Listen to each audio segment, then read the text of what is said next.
Paranormal Buzz Radio is proud to present REP Paranormal and Friends with your hosts Kim Purvis and Allison Robinson, live on Spreaker every Thursday, 8 p.m. Eastern, 7 Central, 5 Pacific.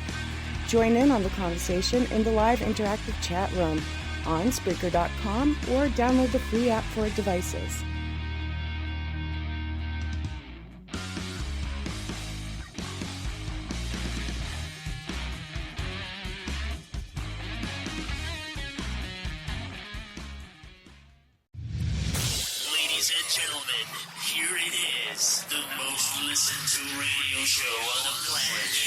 Stations are tuned in too. The views and opinions expressed in this podcast by the host or the guest do not necessarily reflect the views of Paranormal Buzz Radio or its sponsors. Use of any materials produced by Paranormal Buzz Radio without express written consent is strictly prohibited. For information on everything Paranormal Buzz Radio has to offer, visit our website, paranormalbuzzradio.com. Like us on Facebook, follow us on Twitter and Instagram. Listener discretion is advised.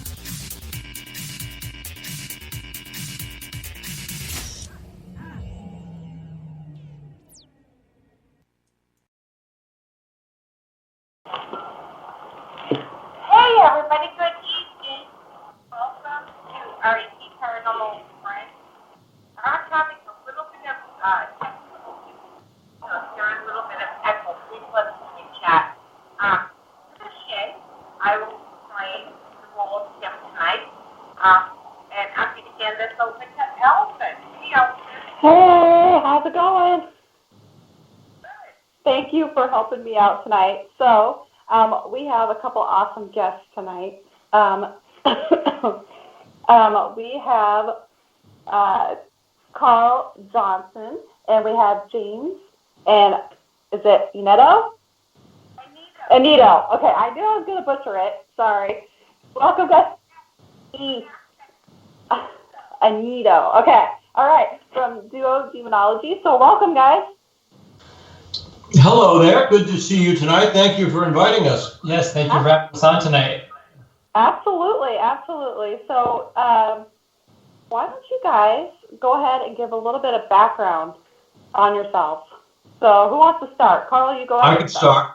First of all, as you know, it took some juggling to schedule this, but yes, I did not want to disappoint you, and I did not want to disappoint us. So here we are. Yes. Yes. Well, we are, of course, paranormal researchers who specialize as demonologists, and that means we address the darker, more malevolent cases and situations that are brought to our attention. I have a definition embrace for demonology. Demonology is the systematic study of the lore, cultural traditions of wicked spirits. It's as simple as that. Mm-hmm. Now, somebody can be a demonologist and just do the research and read up, but we are applied demonologists, so there are times we will go out to the field and assist people first when we can. And James and I have had this thing going on for a year and a couple of months now, as we solidify it. James and I have been 10 years, and only recently we founded this partnership. Therefore, the duo Daemonology, Demonology, and it's actually a very grounded approach that we take. You know, we don't have our head in the clouds. We don't think every rap on the wall demon, and you got to get the demon up. We make an assessment and try to take it to a psychological level. So, we realize much of what we encounter originates in the human mind. And I personally never encountered a demonic case that did not have a basis in human psychology. Suppressed trauma, unresolved conflict. Something started to just come in. By tradition, the demon has to be invited to take hold. You have to help the demon in some way. That might even be involuntarily. So we try to see how it started, and get the root of it, and kind of undo it. Say, go back and wrap this knot. Where did it start? How did it get? So James and I have been operating 10 years ago. James was my tech manager. team, that I had, Dina Palazzini, and then people that kind of relocated, apart in certain ways. And but we've been in touch. I'd see him at a lecture, and we'd run each other at convention. Then summer before last, James and I met at Ocean State Paracon. I knew he'd be there, and he had. We got up a lecture together, which was fun, And James told me about the project yet. We're talking about Paracon. That's where he invited me as a surprise for him that I was going to be a guest co-lecturer. And it worked so well, we realized we had material for something, partnership, and we were so well received. Just a nice experience. So then James started creating notes for Daemonology. And because we have the same ideas about how to approach this. And our mission in Demonology is to legitimize demonology as an accepted form of study and research. I mean, we've got the title Demonology that's going to be rooted in the Middle Ages. Now, people turn heads when you say demonology. Oh yeah, you got ghost hunting, ufology, cryptozoology, all right, but demonology? Who invited those guys? What are you doing here? I mean, do I want to sit up front? Yeah. But once the questions start, we get some riveting questions, and it gets noticed. So we keep, I don't know of another term to call it. Systematic study of non-corporeal, say something like that. But demonology has a resonance, and it pretty much describes what we do and what we study. So we adopt the term demonology, demonology, because we are demonologists. There's still a place for that in the modern world. That's what we want to let people know, because the demons haven't really gone away. No, and one of the things that we're trying to do as demonology, like Carl said, is we come at a different approach. A lot of the times it's centralized and thought to be connected to the Middle Ages, where everyone wants to jump to conclusions of it being demonic or being possession. But in actuality, it's fair. Carl and I have crossed only quite a few cases. I think between, as far as what he's talking about is legitimate demonic cases where it's adjudicated to be of demonic origin. Now, with all our experience, I think collectively we've had 10, 5 each. And you're spacing that over a lot of years here. Yeah, no, definitely. But, so what our mission is to do demonology to legitimize demon. There have been many people that have been a part of the field that have sort of put the foot forward to the best they can for this field, when there are a lot of great people that would be able to be demonologists. But Carl and I have come for a common cause to try to bring it out of that people age kind of thought pattern, and to realize that there are scientific methods that we can approach how we diagnose these cases, how we assess these cases, and that are unfortunately a lot more natural causes. The situations that we do it are pretty natural. And they're far more complex than the supernatural explanation, and I think more interesting. So we have this dichotomy. We've got the Middle Ages thought, and then that starts to disappear from the Renaissance. This evil concept of invading human lives. And we're melding that, even though it's like mixing oil and water, we're melding that with a more modern concept of psychological approach. So we're dusting the topics of superstition and the supernatural off of demonology, which might be a disappointment to some, but it gives us more of a grounding. There's a lot more development in science and medicine, and of course those things aren't 100% factual into the pattern. Those are always developing fields.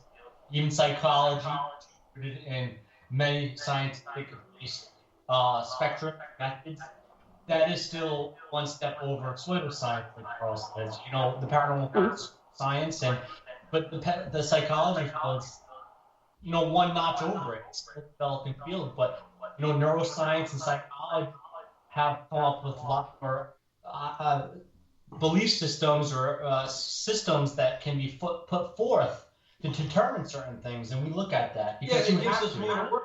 If you're looking at people's minds, how it's affecting people. It's subjective to a degree, but if you take an object, an observation, you can get more to the root of things. Like it's not all the spirit comes in and takes over and we have to drive that. It's not that simplistic when dealing with the vast avenues of the human mind. And like Paul said, to also came from as Carl is everything that we've dealt with that actually had demonic presence. There was trauma involved, and you have to figure out how that trauma is involved, why it was this current in the past, and why it was able to allow this entity to insert itself into this whole life. And of course, we kind of figure out the reasons through the process of dissecting and assessing these cases, but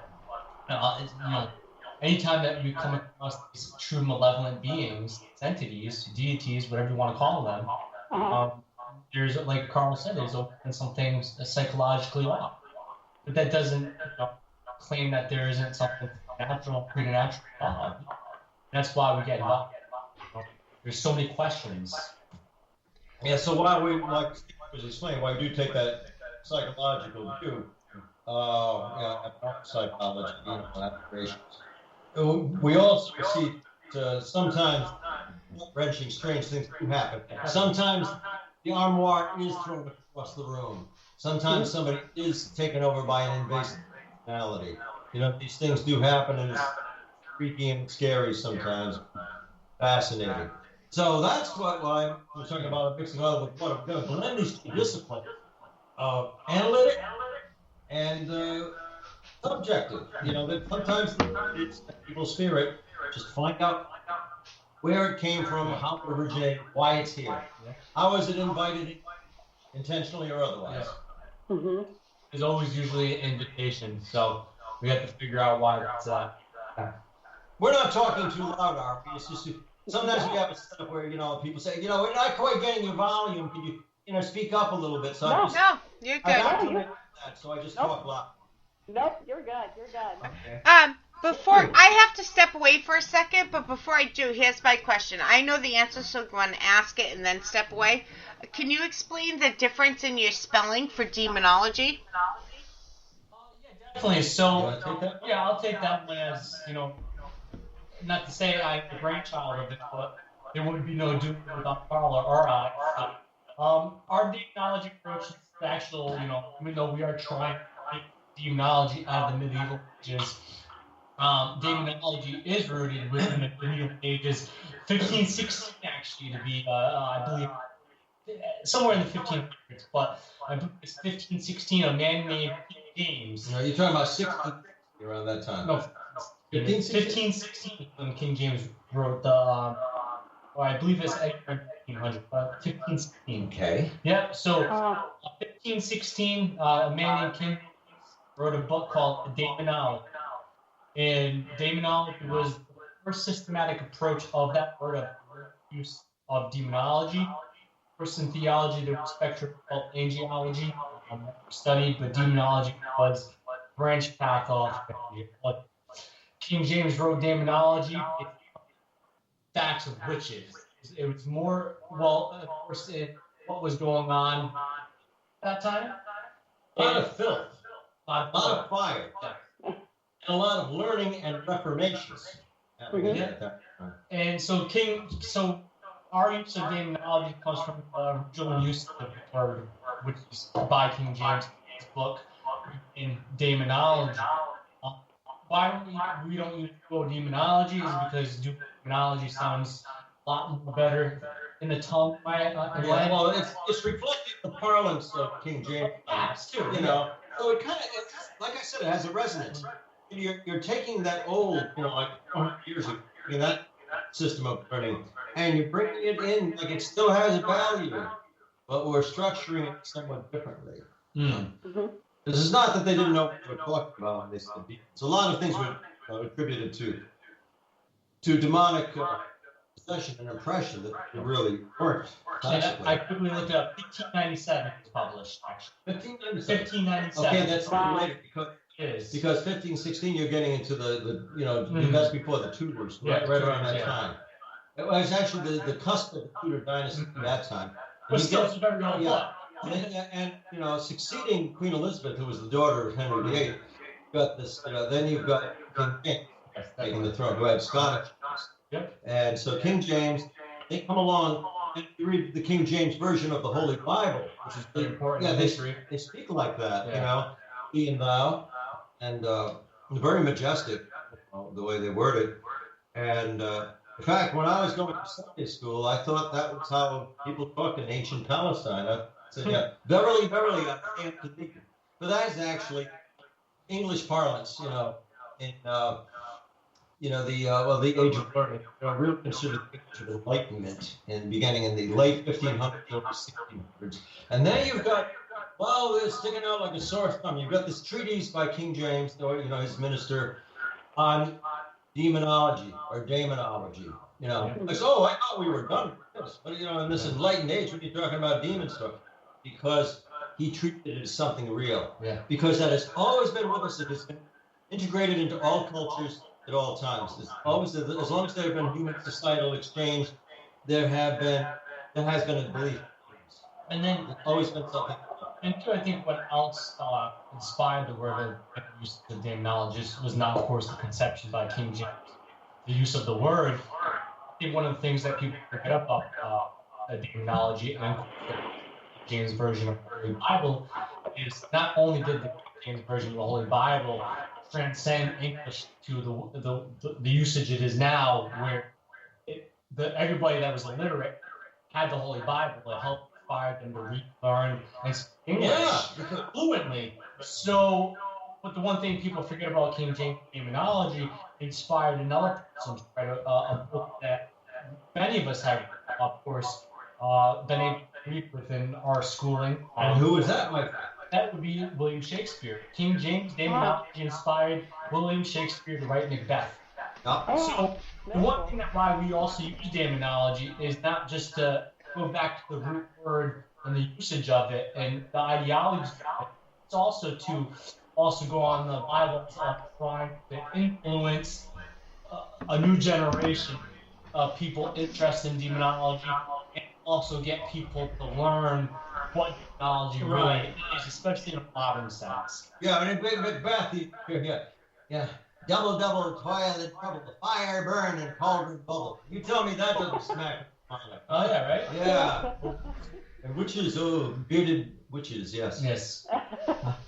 I just rejoined, but I see a question that I really like.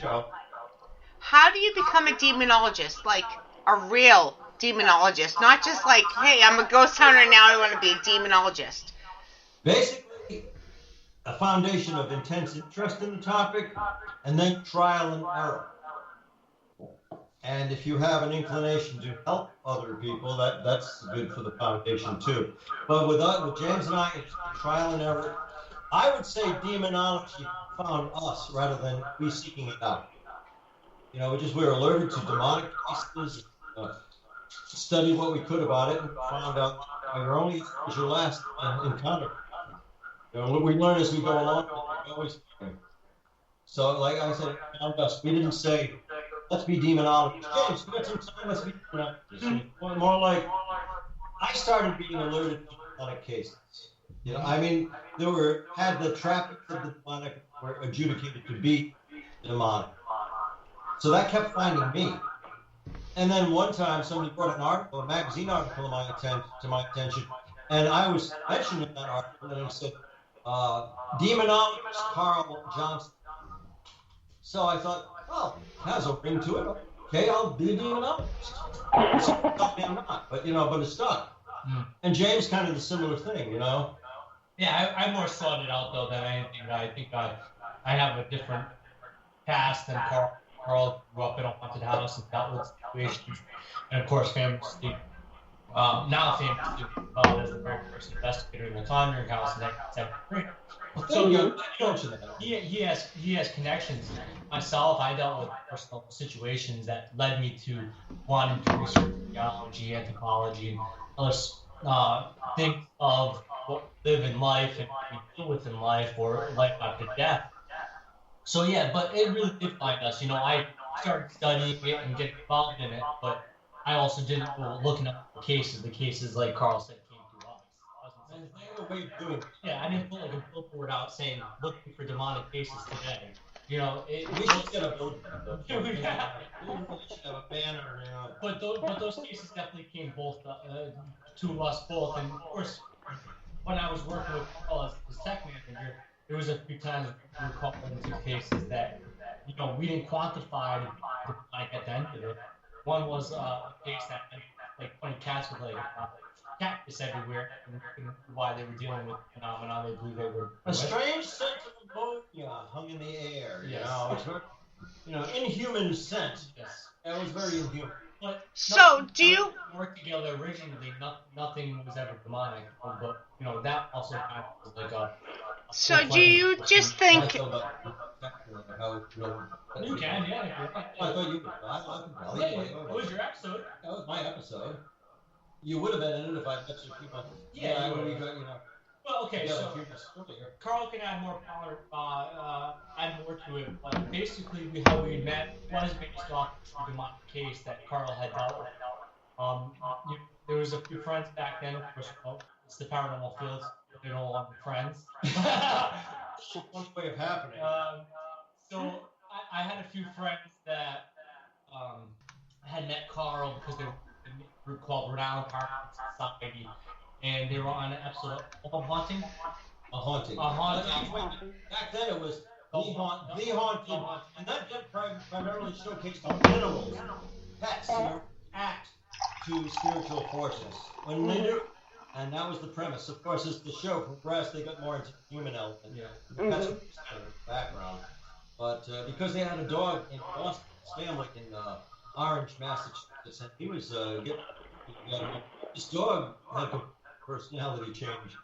And that was several cases which decided was evaluated as being demonic. That's how we necessarily met, based off the demonic case.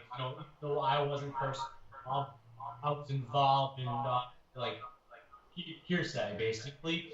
And of course, after that, it kind of fell apart. The members had joined a group that we had co-founded with Andre Corrier on that episode that introduced me to Carl, and the group is called Ghost Hunters of Supernatural Truth, aka And basically through that, I had Carl, and so it's interesting how we actually kind of sprung and met together and started learning about each other from a demonic case. Yeah, so if you can think of these paranormal teams as planets, or planetoids, always in motion, going around, looking for some gravity, and James and I, like, particle collision, or worlds in collision, they bumped us, boom. So this group is kind of dissolving, that group's falling apart, and then James and I, like, bing, and he became tech manager. And years later, and these two planetoids come together, and we have to do our Daemonology. Awesome. Which is good that it took some time between those occurrences, because we both were able to grow as people, and of course able to grow in knowledge. Carl, a lot more knowledgeable than I'll be, or am right now. But it also gave us conversations. It gave me the ability to attune myself and learn more. Was able to work under other people beyond Carl. Like, I became good friends with Carl Sarchi, John Zaffis. Carl has been with some of these people in the past. But I was able to branch out and learn from other groups, and learn from other, like Carl had 20, 30 years earlier than that as well. So, he famously has worked with Warren before in the past. And, a lot of people look at them. Sorry, you missed a chance. Well, I met Lorraine. I never got to work with Ed, but like you did, and so he worked with icons back then, and I was able to. So it was an easier pasture to meld. Both our pastures were green, and we were just able to kind of put our lawn down together. As bad an analogy that is, that's the only thing I could think of. But we were able to meld, not at equal measure, but it was able, we were able to do at a different approach than we were 10 years ago, in my opinion. Mm-hmm. So, here's my question. Sure. And I would love for you both to have the same opinion or different. It doesn't matter. But how common is it for demons? Like, this spiritual activity all around us. But how often is it for us? Sometimes it's hard to say. So we may not be able to determine whether it was really demonic, but it's rare comparatively. I'm surprised if it's one case in 100 where you've got leanings toward diabolic. It's actually demonic. Maybe, and that's very much a generalization. Maybe 1 in 100. And I think it's generous. I think it's a generous assumption. Yeah. Yeah, well, Carl had said something earlier, too. I don't know if the listeners have heard, but we have 60-plus years of experience. Carl, of course, being more of the percentage of that. But within that 60-plus years of experience, we've only had a total of 10 cases that we quantify as demonic. 10 cases, 60 years. Yeah, that's a huge margin difference. That's between the two of us. And Elise is in the chat. I have to tell you. Sorry, I didn't mean to interrupt. I was just going to send a message to Elise saying I'm going to mention you now, and there she is. She is in there. You read your mind. Yep. But yeah, so no, there's been a big, huge margin. Everybody thinks it's common, frequent. And for some people it is, but I think it's how you take it's how you take the approach. I think. Like Carl and I, like Elise calls herself a realist. We approach as much as we can as realists, like Elise does, because we understand that, as we talked about earlier in the show, there's a lot more natural that occurs than supernatural. I actually think a lot of the cases, this is of course my opinion. A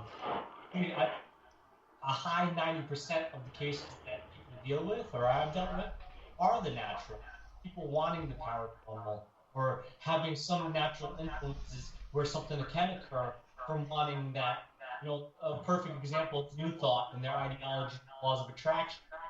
Sometimes if you want it so bad, you pull it to you or you create it. So I really do think that a lot more of it is human mind, or the misunderstandings of the realities than anything preternatural, supernatural, ghosts, demons. But that's not saying it doesn't exist, because I've come across things like Carl has that we can't explain. Can't explain Yeah. Sometimes you can't explain it away by empiric causes. Sometimes it's something you may never be able to explain or explain away. And inconclusive, sometimes it's inconclusive, but inconclusive is a good thing. That simply means you can't rule out the preternatural. You can't explain it away. Look at the definition of paranormal. It's the definition, I butchered a little bit, but I'm pretty sure these three words. Go ahead and butcher it. These three words are part of the definition. Beyond the understanding of scientific, or beyond scientific understanding. It's beyond the embrace of standard academia. You could say, if you can't really figure it out and put it on a chart, I think you've got the paranormal. The very word is indicative of that. The phrase, the term, paranormal. Doesn't mean it's falderall, it's impossible. It just means we don't yet understand it. Yeah. Mm-hmm. And of course, that embraces a wide variety of topics, like what you don't understand. Yeah, exactly. That could be, why is that animal that looks like a canine, but what is it? What is that thing?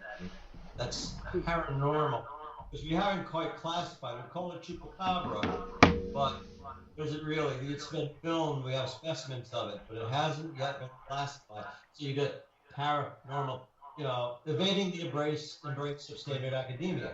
Mm-hmm. I consider the planet Mars to be kind of paranormal, because they've got like some Earth-like weather conditions, but we haven't quite got Mars figured out. They used to have running water that would support life. That, in a very broad sense, is paranormal. So you've got all these fascinating topics that can, fall under the umbrella of paranormal. So we don't get bored when we have discussion. And that's what you're the plug this in because Elise is listening, of course, and she should have joined us tonight, but she had other things that occurred, like things. But that's what your other group, which Elise and you are a part of, your duo is Panorama Paranormal. They, even though Carl and I do focus on a large spectrum of things, the Panorama Paranormal, Elise and Carl, they focus on a lot more digging deep within those things beyond the demonology realms, like pathology. Yeah, so you could say Elise is my para partner in Panorama Paranormal. Panorama, the wide spectrum. Here's my question. Yeah, go on. All right. I've known James a long time, and I think long enough, anyways, not a long time, but I think I'll know his answer. But I want both your answers separately. How can you tell a demon from a negative entity, and when do you reach out for help? Whether it's a paranormal investigator or somebody experiencing it. When and how do you? It's a matter of time. It's observation. You often can't tell right away. If it's becoming supremely inconvenient, then it's the time to reach out for help or to give help and really do an in-depth interview with the subject and evaluation, leading to possibly an investigation. The investigation can lead to an intervention. And at a certain point, when I feel it probably is demonic, then we proceed that way, but without stating it outright. Don't say, this is a demonic case. Let's observe, let's see if it, for instance, poltergeist activity. It's not demon. That's scary stuff, but not necessarily demonic. I like to define, like a demon, you could be considered a poltergeist with an attitude. Yeah. Because poltergeist will move things around. That will be me when I'm dead. Yeah, me too. I've been involved in a poltergeist case. It was fascinating to actually see these things happen. What can we define what your version of poltergeist is? Because there's two different definitions. So you want to clarify? A metaphysical pain in the ass, really. Yeah. What I've seen in a poltergeist would be something that actually moves. It's not just a feeling, an apprehensive feeling and intuition. You're actually seeing things moving around, and frequently and dramatically. I mean, sometimes a ghost, standing what we call a ghost, can move that, take a dress out of a closet, put it somewhere else, and that can happen. But when it gets to the level of poltergeist activity, then you see things going really fluid. Yeah. A poltergeist seems dedicated to getting one's attention, getting the attention of living subjects. And they succeed. Yeah. Poltergeist is something that throws things around, basically. That can be subtle. It can be subtle as moving the planchette on a Ouija board, or it can be, turn your armoire, your setting upside down. So you think poltergeist is the version of the I think it's a German definition of noisy ghost. Poltergeist. Poltergeist. I mean, polter. Polter means rap or bang. Right. Not the telekinesis. Not the telekinesis one. Rugby team of ghosts. Yeah, but see, I approach poltergeist like Carl might necessarily. Are you want to approach a poltergeist? But a poltergeist, a poltergeist to me is something that's generated by PK activity. It's not like a spirit. It wasn't a once living person. A poltergeist is this force created with emotion. Usually that's why you see children, adolescents, because instead of having a physical tantrum and then for themselves, you're having a psychic tantrum. Yeah. And they're able to manifest like see, I think it's two separate things. And in time where a word like thought form, a tulpa comes into play, sometimes this poltergeist can gain an intelligence and then act and interact like a once deceased person, even though this thing never existed. A poltergeist can have a voice. Yes. Yeah. A poltergeist can literally write on the wall in chalk or pencil can write. Poltergeist evince an intelligence that we think they are generated by a living subject. You know, and it can be tough to tell them from a living ghost. Well, I mean, from a living ghost, I should say. Unless there's manifestations. Like, I don't think, unless it has been created, I don't think many of you guys have ever contributed to have manifestation, like an apparitional form. But I think you use a thought form. That begs the question: is a poltergeist a constant? Is it a synthesized ghost every time? Well, see, that's my whole thing. I think a poltergeist and poltergeist activity are two different things. And we get hung up on wording. Mm-hmm. Well, yeah, you can have, like, poltergeist, like, activity. Like, people tend to forget, like, when you talk about poltergeist cases, there's 5 levels usually attributed to those kind of cases. And, you know, for, like, the higher tier levels of, like, the activity can really be correlated to, like, demonic activity. It's very similar. Like, there's like bed levitation, like crazy stuff that would occur where if somebody was experiencing that, like Carl said, they might jump to it being demonic because like it's like a poltergeist with an attitude. But the thing with the demonic, it predates human civilization. And then you get and sometimes you get a bleed over where it's hard to tell, like a case with which I dealt 13 years ago in Coventry, Rhode Island, and there was a case in Kokomo, Indiana, where the family came home. They had all kinds of things going on there, and that was documented and made into a television episode. But that had been going on for years with this family, and they came home from church to find the door locked. Couldn't get into their house. They thought it was locked at first. So one of the sons went around to the corner of the house, looked in the window, and a bookcase had been pushed against the door. Yet there were no signs of breaking and entering. And when they got in, you know, he crawled in through a window. And when the family was all in the house, they noticed a stack of religious books. All religious themes were stacked up out of a spiral. Now, is that a poltergeist or is that demonic? I think demonic, but it's acting something like a poltergeist. Right. Elise says in chat that poltergeists are caused by the living, and then she says, I don't understand this, so maybe she'll clarify or you guys can, but we need to learn to harness. Harness what? That's what it says. That's why I don't. PK activity, she means. I think so. I bet. You know, to harness means to contain, isolate, and so you can observe it. You know, this poltergeist activity, like, can somebody do that in a laboratory setting, so to speak? You know, can somebody actually say, I'm going to create a poltergeist? It seems to be at random. But I think what Elise is driving at is, you know, can it be harnessed? Can you say, all right, we're gonna make a poltergeist happen, or we're gonna give it a good shot, or if it is naturally or supernaturally occurring, you know, how can we contain that long enough to really study it? You know, how can you harness that and make use of it? Show that it's a real force. Show that it's PK, psychokinetic activity. Yeah, it's experiment. Sorry to interrupt. No, that's all right. But an experiment that was done. Experiment that was done that could be correlated to poltergeist activity would be the Philip experiment. Philip never existed. Exactly. They tried to enact somebody to believe in this individual, and eventually something did occur. Now, to me, that's one of the most fascinating and useful experiments that has been conducted in paranormal research in the last 50 years. Philip was kind of a construct.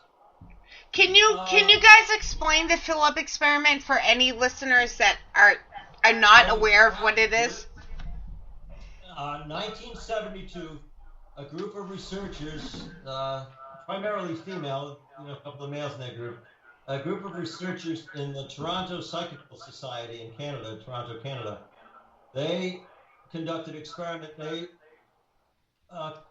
They organized a seance, a classic seance with the table and the participants seated around, and they were intentionally calling upon one personality, Philip. Philip lived in the 16th century, and he had a castle. I think he was Scottish.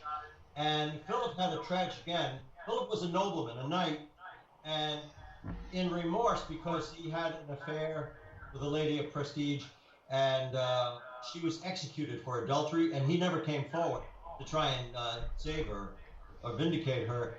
But with remorse, he threw himself off a tower and killed himself. So that's who they were going to contact, and they set up the seance table, and they called on Philip. And the second time they did the seance, they started getting responses. What's so interesting, as James was mentioning, Philip was an invention. Philip didn't exist; they made him up, and they gave him a whole history. I figured this. And they put out. You've heard of this one? Yeah, I have. They put on the seance table. They put a candy dish as an offering to Philip, and he would move it around, and you started to get standard seance manifestations like, one for yes, two for no, that kind of thing. And that became so successful and so consistent that it was demonstrated on a television talk show.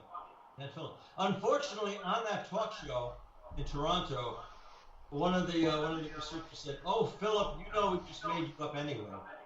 Philip stopped. Philip stopped rapping. Philip stopped answering.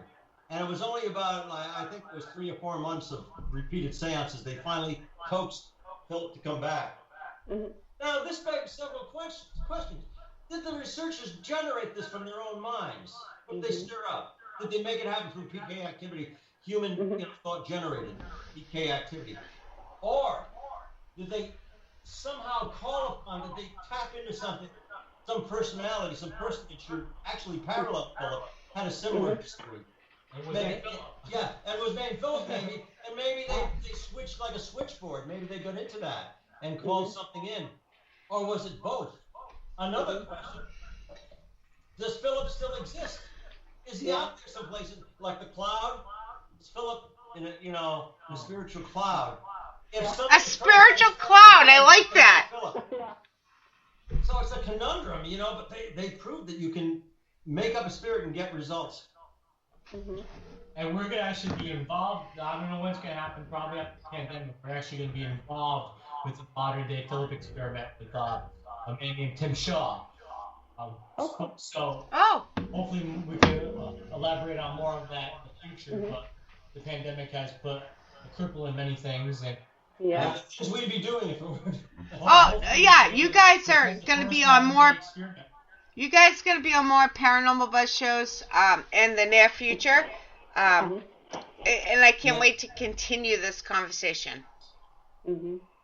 So. Yes, we would like to be. Opportunities. We have a lot more experiments coming up. Carl, I think a lot of people don't realize, we involve ourselves with study, we involve ourselves with cases, helping individuals, but the same thing we also do is we also perform experiments. Try new ideas, try different things. Like one of our new next experiments will be, you'll be seeing, some of our discussion and talks coming up. Is we're getting sent, and of course we talked about haunted dolls before, and that's but we're actually dealing with the case right now where this person is going to send us this supposed demonic entity that's wrapped in a doll because it's. This entity is haunting this family. They're going to trap it in a doll and send it to us. So, not to poke the bear or play with fire, but I think as demonologists and as people that experiment and want to understand what goes on in this world. That is our calling. That's our avocation. We experiment and do experiments. Sometimes you have to take chances. Yeah, and so we're going to experiment with this doll. Sometimes you want. We're not going to put anybody at risk, but it's going to be a contained experiment, and we're going to see if there's truly something involved with this doll. And we're also going to allow people to watch that journey as well. Oh, cool. Yeah. All right. So, anybody listening, we have like 10 minutes left of the show. It did. It did. It really went by. So, is there any signs that you can tell people?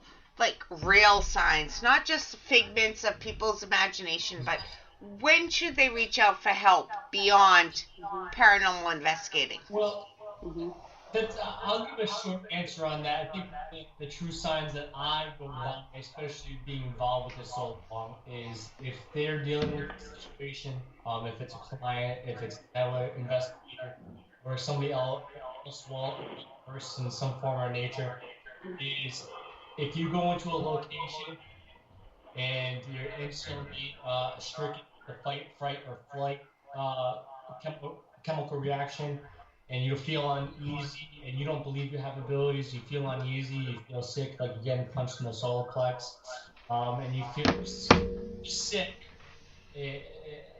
I would be cautious and maybe reach out. And if there's a family involved, don't put the family at risk by being misinformed, telling these people what they want to hear, what they think Right. is. Reach out to more people and try to solve it. Yeah.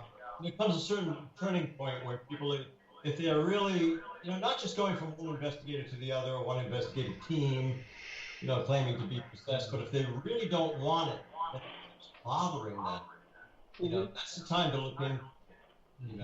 There are criteria.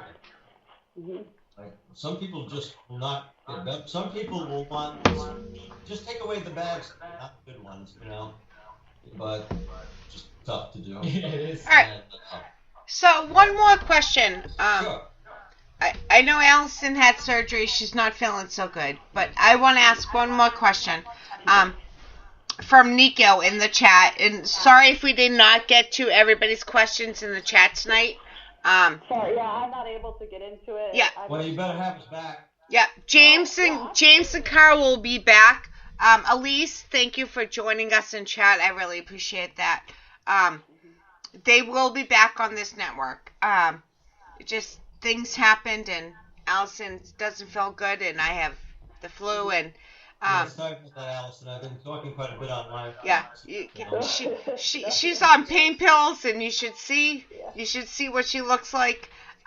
But one more question: do demons talk back? You mean like in a naughty way? That's the question. Like, if you talk to a demon, do they talk back? That's from Sometimes Nico. they do. Thank you, Nico. You're only as good as your last demonic encounter, but yeah, sometimes they will. They're very elusive, and they hide, but every once in a while you'll get a threatening, It's not pleasant when you hear a demon's voice. Sometimes they will tell you, I'm here or something, I'll give you an example. I don't have the recording to play for you, but I have a friend of mine who says he does have it. And this was that case I took up 13 years ago.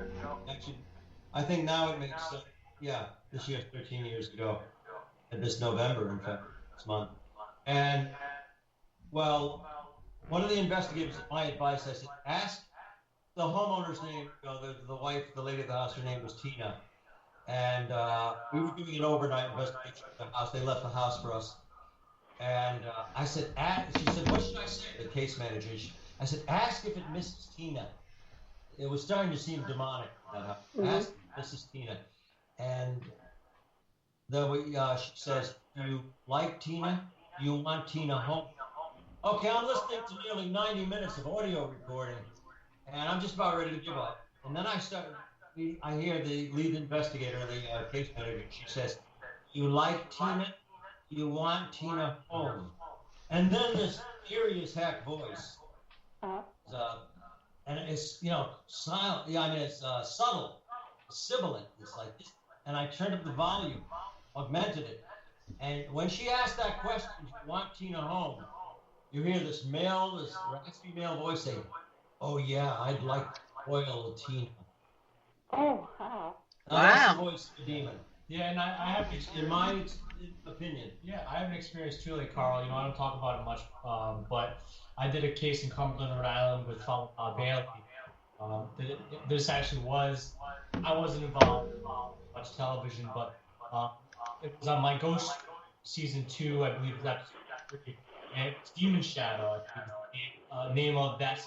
My Ghost story did multiple stories in one episode, but this was Cumberland, Rhode Island. And one of the PPs that team caught was I will drink your blood. So they oh my God. They do converse, and now you might think a demon, why would it give itself up like that? Why wouldn't it be more subtle? But they're not that subtle. Often they're not. And I think the demon doesn't even think we can hear it.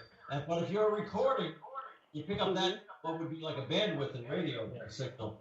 Sometimes they are exposed that way. They don't like to show up photographed. They don't like to be recorded. but they're yelling at you or saying things. Assuming you can't hear, but sometimes it's true. Like, oh yeah, I'd like to boil Tina, and I'd like to drink it. Things like that. That's them muttering, like they think they're just speaking in a tone we'll never hear. But it comes sometimes. So those are demonic voices, I believe. Now, has this, with the pandemic going on, has it put a damper on a lot of your guys' activities? Are you guys still going out and helping people that are in need, or? We do sometimes, but yeah, it has been a big. And often the people who contact us are like within like 1,000-mile radius, closer to 1,000. It's tough to get traveling restrictions, schedule restrictions. Yeah, but we do what we can. We do a lot of consultation online. A lot of the times that people come to us saying that they have demonic activity, we tend to classify, even though not this, we tend to classify it through much research and much dedication and many case studies. We're able to direct them away from the demonic thought and kind of give them ability, food for thought to overcome their situation. A lot of times a consultation over the phone and give them advice and give them a positive nature will help those. So sometimes we won't have to get involved physically for somebody to come over with an ailment or affliction. Well said. Thank you. I don't know, Carl. You and I only bet like for 5 seconds, but anybody that James sticks up for is good in my book. Like, James is a great person. Like, I've seen you on TV, but 5 seconds in person, but James doesn't stick up for people unless you're a good person. So James is complimentary to me, but very sincere about it, which I'm very appreciative. Yeah, exactly. James is a good person. Anybody that does not know, James is an awesome, awesome person. Appreciate that. It's true. I concur. You know? So. What social media, you guys, where can people follow you? Right out of my mouth. Well, primarily, the first one I'll say is our website, because it's a nascent website. It's only been around for a few months, and it's certainly in development. That is demonology.org. Spelled, but I was gonna say, yep. Go ahead. Do it again. Spell it again. I interrupted. Spell it again. That's right. DEMONOLOGY.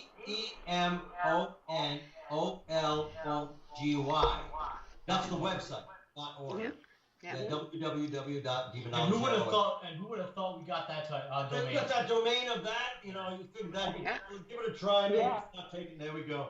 And if by chance you can't find it, message Paranormal Buzz Radio or REP or Shay. They know us. Yeah, everybody, anybody that knows you guys, nobody knows us that doesn't know you guys. So, but just in case. Unshackled himself from Facebook for a time, so, but I still have a Facebook page. Yeah. So look up the Duo Daemonology on Facebook or Panorama Paranormal with Elise. Mm-hmm. And of course, Elise is also very much involved in Duo Daemonology. In fact, our inside that is, Trio Demonology. I have James's phone number. If somebody really kisses us, I can give them James's number. I give my phone number because I'm not on social media. I really don't care. As long as if you prank me, I'm probably gonna prank you back. And I'm just like that person. But yeah, you can reach me 401-808-7416. If you really have an issue, reach out. If you don't have an issue and you want to have an issue, that's James saying it's no big deal. Shay has my number. Everybody has my number. That was the point of that.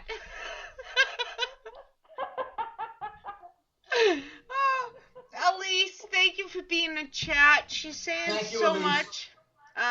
Back. She's putting in all the links and stuff. Elise, hopefully next time you can be on with us.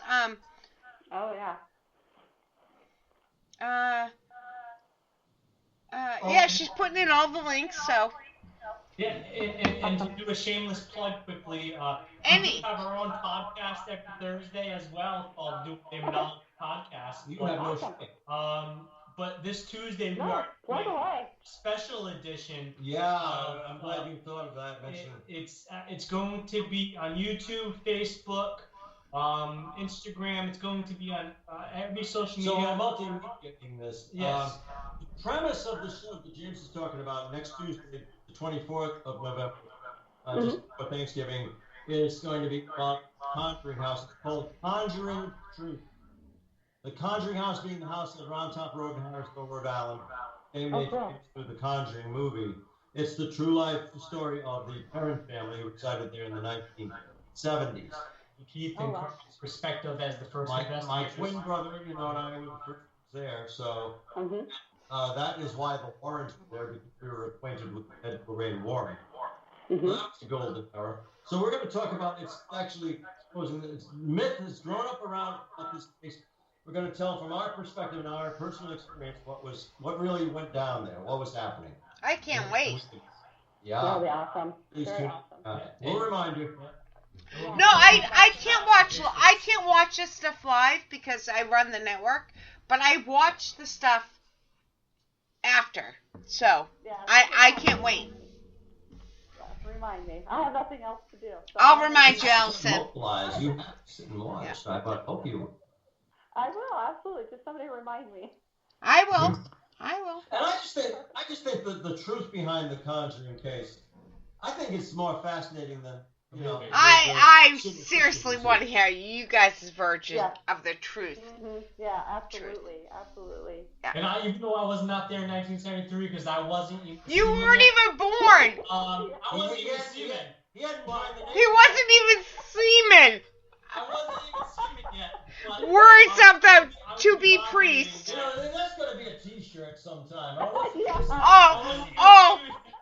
Can Paranormal Buzz make it? You see what I mean about him? Yeah. I so want to make the T-shirt. Seriously though, I'll be letting these two gentlemen take the show, and I'll be directing questions to them. Yeah, this is going to be a good combination. No, it will. I can't wait. I will definitely watch it. Allison, anything else? I don't know we didn't discuss how to end the show because it's your show, and I normally. That's okay. I can end it. That's no problem. Go ahead. All right, everybody. So. That's how she ends it. Yeah. Thank you. I got a tickle in my throat. Well, I get that. All right, so thank you, everybody. I'm sorry I was not able to keep up with chat. I wasn't able to get into it tonight. Thank you, Shay, for helping me co-host tonight. You're welcome. Say very much. Thank you to James and Carl for being on. It was awesome. I'd really love to have Thank you, Elise. When I'm in a little bit better coherence here. Tomorrow, Shay, who is on your show? I don't know. We're talking about fairies and folklore, Irish folklore. Yes, that's right. And then Sounds interesting. Fascinating. We will be off next Thursday, obviously, for Thanksgiving. Come back on December 3rd. We have David Oman from the Open House going to be on. All right. Good night, everybody. Thank you. Thank you, everybody. Thanks for the chance to speak with you and your people, and we'll see you again. Yes, thank you. Oh, yes, absolutely. Thank you.